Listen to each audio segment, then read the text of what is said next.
Hello, I'm Mike Tracy, Hypotherm Training Manager.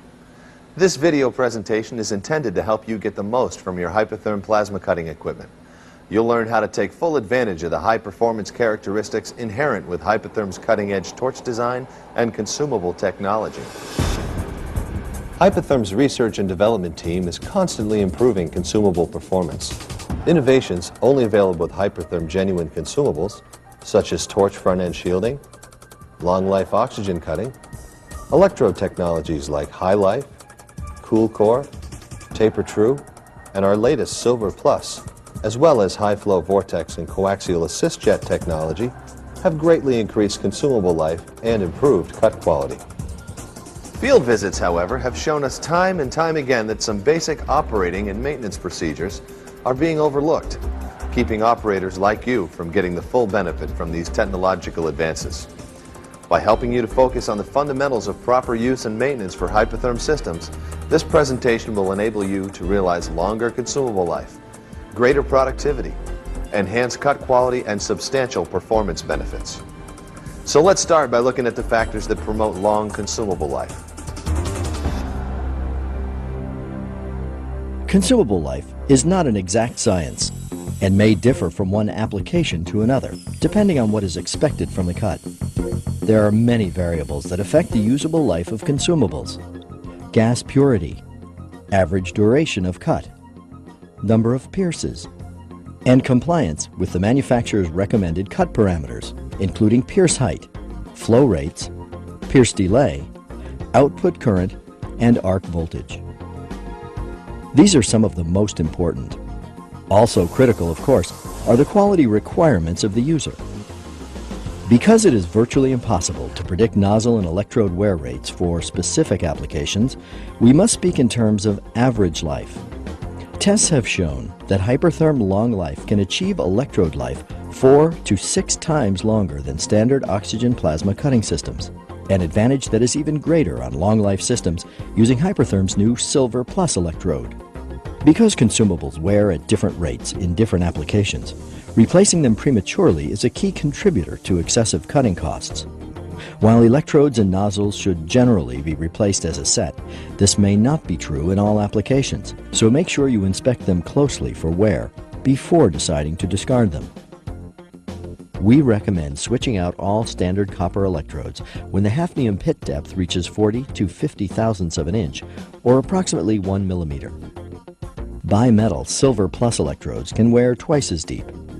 Swirl rings should be replaced when necessary, usually every 5 to 10 electrode and nozzle changes. Shields, retaining caps, and other parts only need replacing when they are visibly worn or when cut quality decreases. Always select consumable parts using the appropriate cut chart and use only the tools provided in your parts kit. Lubricate all O-rings with a thin film of silicone grease by applying the lubricant to your fingers and rubbing it on the O-ring. Too much silicone can impair parts life and cut quality. Recording consumable life is very important, as it lets you see when you're having problems, thereby allowing you to troubleshoot more effectively. Always make note of the acceptability of the cut part. Your log should be filled out every time consumables are changed. Consumable life can be increased by following these steps.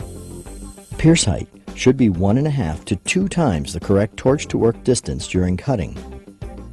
Piercing too close to the plate causes blowback slag to enter the torch, which will in turn cause double arcing, resulting in excessive nozzle wear. Piercing too high will cause excessive pilot arcing. Make sure that you start and stop the cut on the plate. Do not run the arc off the plate, as this will create ramp down errors where gas pressure and current terminate abruptly. Every error equals approximately 10 to 15 pierces lost in the long life process. Nozzle and electrode life can be dramatically reduced by a poor ground, so make sure that your table and plate are properly grounded. Cut quality is always an issue, so let's look at the key factors that contribute to good cut quality. There are 4 basic measurements used to determine good cut quality: bevel angle, dross levels, appearance of the cut, and lag lines. Always adjust the torch to make sure that it is square to the plate. This helps to ensure the angle is uniform and minimized on all sides of a cut part. cut angularity is directly affected by changes in torch height. Proper torch height is critical in order to ensure that a cut does not have a bad bevel. If a bevel angle is negative or concave, the torch may be too low. If the bevel is positive or convex, the torch may be too high. Torch height can be adjusted by changing arc voltage settings. If spatter appears on the top edge of a cut surface, lower the voltage in increments of 5 volts until the dross disappears. Fine rollover dross that welds to the bottom edge is called high-speed dross and can be eliminated by decreasing cut speed. Globular dross that forms in large deposits and comes off easily in large pieces is called low-speed dross. It will disappear when cut speed is increased. Observing the lag lines of a cut is an excellent way to determine proper cut speeds. As shown, correct speed produces lag lines that trail at an angle of 10 to 15 degrees. When the speed is too slow, the lines are more vertical, as this example shows. When the lines are trailing drastically, the speed is too high. When cutting materials other than mild steel, lag lines can also be used, but must be read differently. For example, proper cutting on stainless steel results in lag lines approaching 30 degrees, with similar results on aluminum. Other factors used to assess proper cut speed are bevel angle, dross levels, and surface appearance. As cutting speed increases, arc voltage decreases, and vice versa. Cutting speed changes when going into and out of corners, at the beginning and end of a cut, and when cutting circles and contours, all of which can cause dross. In addition, the torch will dive as speed decreases and rise as it increases. The torch height control must be turned off while going in and out of corners to avoid this phenomenon. Turning the control off is called corner lockout. This is an automatic function on most modern CNC controls. With conventional plasma, one side of the plasma cut will always have a very pronounced bevel.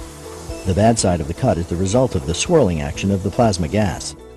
The good side should be toward your production piece, that is, on the right as the torch travels away from you.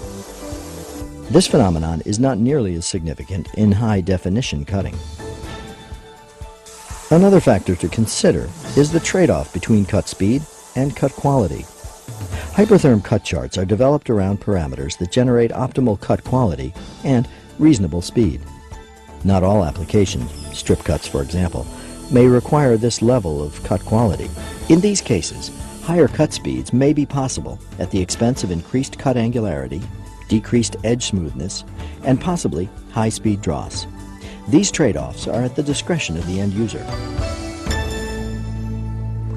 Selecting the right gas is critical to the proper operation of your plasma cutting system. So let's look at a few guidelines to consider when choosing your process gas. The gas should be free of any contaminants. Plasma gas, also called the cutting gas, is ionized and exits through the nozzle orifice. Shield gas is the secondary gas, and it surrounds the arc to help constrict it, while at the same time cooling the torch. Oxygen is best on mild steel, allowing higher cut speeds, a larger dross-free window, and eliminating nitriding of the cut edge for improved welding. Nitrogen is the most common choice for aluminum and stainless steel. Air is the universal second choice for most materials. Now let's look at some common consumable wear problems and their causes. If the electrode erodes quickly, causes can include gas restriction and low gas flow in the system. You will need to verify the flow setting to be certain it is correct. Also, make sure that the proper consumables are being used. Check the swirl ring to assure it's not broken or over-lubricated. Check the hose and valve for constrictions and proper function. High coolant temperature or low coolant flow may also be the problem. So verify that the temperature is what it should be and perform a coolant flow test. Remember, optimal long life cutting requires a controlled ramp down of gas flows and current at the end of the cut. So check for excessive errors and, if necessary, make programming changes to allow the system to ramp down properly. Frequently, This means eliminating a lead out when cutting holes. Electrode erosion is much more prevalent if you have greater than 10% ramp down errors. If this does not correct the problem, and electrode pit wear is non-concentric, a new swirl ring may be required. When the nozzle orifice wears out of round, or the orifice wears from the outside in, it could mean excessive double arcing. Verify that the pierce height is correct, and check the work cable connection for a proper ground. Finally, check that the pilot arc is functioning properly and not remaining on too long. If the nozzle erodes on the inside or the electrode tip blackens, the cause may be gas contamination, and you should check the gas supply for leaks. Double arcing may also be a cause, and so pierce height should be checked to make sure it isn't too low. Improper maintenance can lead to major problems and result in unexpected and costly downtime. Routine maintenance can maximize cut quality, consumable life, and product reliability. Most importantly, it will increase productivity. Because proper maintenance is critical to efficient, low-cost system operation, a maintenance section is included in each operator manual. Hypertherm has also developed a separate preventive maintenance protocol, which is available at no charge. So you can see, routine maintenance is critical to optimum system performance. Here's a brief summary of a few key maintenance checks that will help you achieve the greater productivity, enhanced cut quality, and substantial operational savings mentioned at the beginning of this presentation. Each day you should check inlet gas pressures and gas flow settings.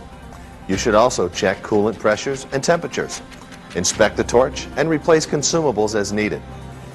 Every week, clean the power supply with compressed air or vacuum. Verify that the cooling fans are working properly. Clean the torch threads and current ring with a cotton swab and check to see that the coolant is at the correct level.